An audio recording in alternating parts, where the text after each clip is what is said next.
Bruno Marchal, mental coach à Montpellier. Alors aujourd'hui, on va parler des statistiques qui ne mentent pas, hein. Je vais vous annoncer un chiffre qui va vous effarer.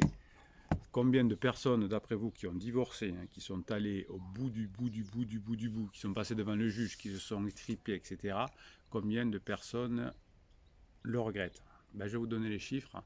Et vous savez que depuis le live de jeudi, la communauté, on s'appelle maintenant les pirates, la communauté bienveillante et positive, c'est-à-dire que l'on va remettre l'église au centre du village et on va faire que les couples ne se séparent plus mais se réparent et que c'est on va voir que c'est de plus en plus la tendance et on va battre la coulpe, hein, de tous ceux qui disent non mais c'est normal, tout le monde divorce aujourd'hui, à l'école, papa, maman, les copains sont divorcés, les thérapeutes qui vous disent il y a deux amours, etc.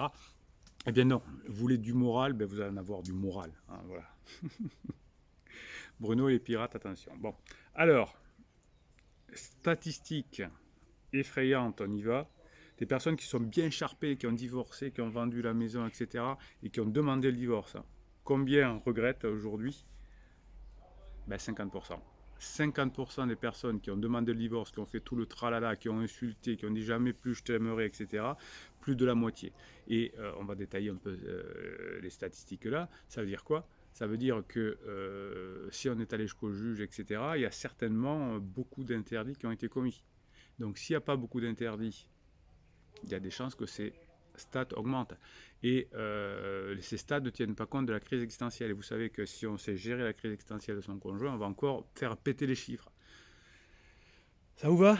Donne-nous des bonnes raisons d'espérer. Ben, en voilà une. Je vous donne dans chaque live, chaque semaine. Regardez les commentaires des pirates, là, la communauté bienveillante et positive dessous, qui vous disent quand ça va mieux, quand ça s'améliore, quand on est revenu ensemble, etc. Donc la moitié des personnes disent regretter avoir divorcé et ces personnes déclarent qu'elles auraient aimé travailler plus dur pour ne pas faire de bêtises, pour ne pas se séparer et rester mariées. Alors les pourcentages exacts vont dépendre de différentes études. Alors je vais vous donner une première étude du Daily Mail, une enquête menée auprès de 2000 hommes et de femmes déjà divorcés. Alors c'est au Royaume-Uni. Donc là, cette étude montre effectivement que 54% des personnes interrogées sur 2000 personnes regrettent leur décision. Allez, hop, plus de la moitié. Une étude sur les relations menée en 2016 par Avvo, c'est un marché de services juridiques en ligne, qui a montré que 68% des répondants et 73% des femmes interrogées auraient aimé ne pas forcément divorcer. Alors, les statistiques disent un peu tout, hein. Alors on va dire les 50-50, peu importe. Mais c'est des personnes qui sont allées jusqu'au bout du bout, hein. À moins qu'il y ait eu une relation très abusive, hein, qu'il y ait des vrais conflits, des menaces, des psychologiques, des violences morales, des violences psychologiques, des violences physiques, eh bien, vous allez faire partie ensuite de au moins 50% des personnes, si vous demandez le divorce, à le regretter ensuite. Euh, les personnes regrettent en tout cas de ne pas avoir donné une chance honnête et raisonnable et regrettent de ne pas avoir essayé. Alors très souvent, effectivement, le conjoint qui s'est senti floué a mis la personne dehors parce qu'il y a eu un adultère, etc. Et la personne donc qui a été mis dehors ne sait pas comment revenir et souvent, suite à de mauvais conseils de psy d'entourage, on dit te laisse pas faire, vas-y, ne laisse pas revenir, il va pas te marcher dessus, etc. Alors que la personne, c'était juste une erreur, voire peut-être une faute, on s'en fout, mais en tout cas, était prêt à ce que les enfants ne changent pas de maison une fois par semaine. L'idée, c'est de créer des périodes de paix, hein.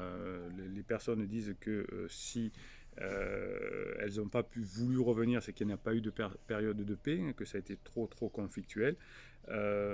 Et les personnes qui regrettent, c'est effectivement des personnes qui sont parties trop vite et qui disent je n'ai pas pris la bonne décision.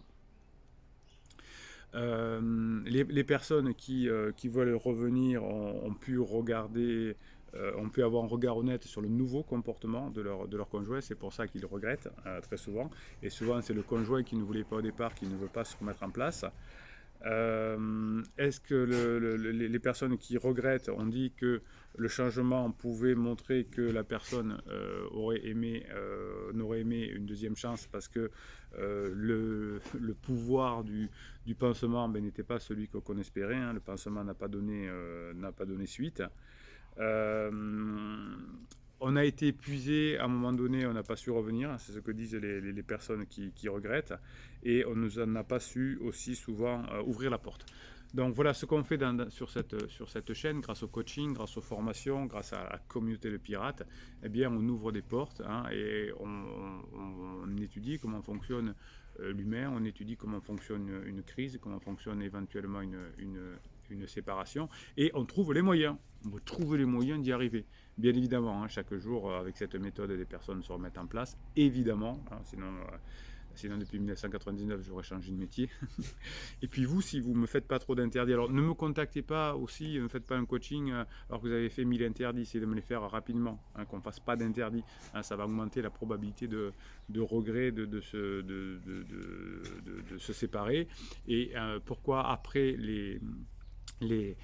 après la crise, il y a beaucoup de personnes après la séparation, il y a beaucoup de personnes qui regrettent, c'est parce qu'ils sont sortis de la crise. Donc tenez bon jusqu'à la fin de la crise, travaillez sur vous, vous ne perdez pas votre temps, vous apprenez à badiner, à avoir de l'humour, à maîtriser vos pensées, à gérer vos émotions, et vous n'aurez pas de regrets. Alors pourquoi je vous dis que vous n'aurez pas de regrets? Parce que je vais vous la faire, oui, cette formation sur le regret, elle sortira mercredi. Vous savez que votre conjoint va vous faire montre de fenêtre de regret, vous avez toujours peur de ne pas l'avoir. Les personnes qui ont vécu des fenêtres de regret s'en perçoivent après, hein. Souvent je l'ai en coaching, si j'avais vu vos vidéos avant, si j'avais fait le coaching avant, j'aurais vu le regret que m'a donné le conjoint, mais comme j'avais un psy ou une thérapeute qui me disait non, ne cédez pas, sinon vous allez vous faire marcher dessus, il veut revenir, faites-le galérer, eh bien on a loupé les fenêtres de regret. Donc je vous fais dans la formation de mercredi repérer les fenêtres de regret et savoir comment on agit et réagit. Voilà, allez, 50% des personnes regrettent leur séparation, au moins, alors, il y a d'autres chiffres plus importants, on va dire 50% après être allé au bout du bout et où ça s'est beaucoup frité. Donc si vous faites ce qu'il faut, hein, quand la crise est passée, si vous êtes patient et si vous bossez sur vous, si vous faites les formations et le coaching, ah, ça devrait bien se passer. Allez, la communauté de pirates bienveillante et positive, vous écrivez dessous, vous encouragez les copains, vous mettez un pouce en l'air pour que YouTube propose cette vidéo à plein de personnes et qu'on soit plus de pirates, que vous soyez plus de pirates, qu'il y ait plus de communauté, que je puisse vous répondre, qu'on soit bienveillant et positif. Allez, les pirates bienveillants et positifs, on va changer la société et le regard sur les crises existentielles et le regard sur le couple. Et vous allez être des pirates aussi et on va y arriver ensemble. Vous allez y arriver ensemble, je vais être là pour vous pousser aux fesses et on va y arriver. Abonnez-vous à cette chaîne si vous voulez avoir toutes les vidéos qui sortent et surtout des posts qui vous sont réservés chaque jour. Et puis qu'est-ce qu'il vous dit Bruno Marshall? Bruno Marshall, il vous dit, allez les pirates, il vous dit les pirates, à très bientôt.